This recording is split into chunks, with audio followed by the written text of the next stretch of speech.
Yeah, we both are big fans, I think, of the book The Sovereign Individual. How accurate do you think the predictions are? Do you think the future is going in that direction? Because that future that you mentioned sounded a lot like The Sovereign Individual, where you are, most of your life is in cyberspace. And I think, even nowadays, most of our lives are in cyberspace. But I think, that kind of technology can even push it forward faster. So for me, it's kind of a question of scale. And when I look at the current state of the world and try to identify, what are sovereign individuals? Well, right now, the most prolific sovereign individuals are actually multinational corporations. And what I mean is the entities that have the power to negotiate with nation states.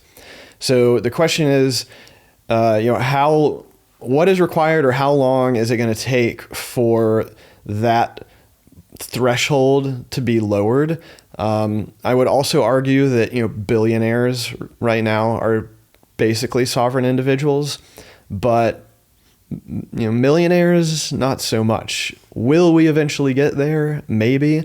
But then on the flip side, we are seeing some nation states realize, I think, that this is starting to happen. And I think I've seen some countries basically proposing to do the same thing that the United States does, as you were kind of mentioning with free speech, but with taxation, of we're going to tax you regardless of where you are physically, because we realize that you could just leave very easily and not come back and skip out on all of the money that we want to extort from you.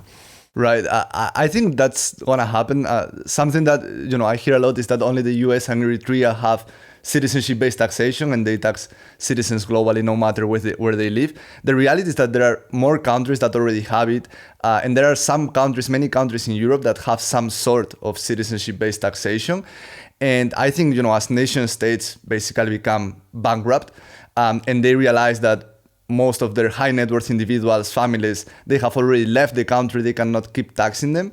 The only tool that they will have to go after these people will be citizenship.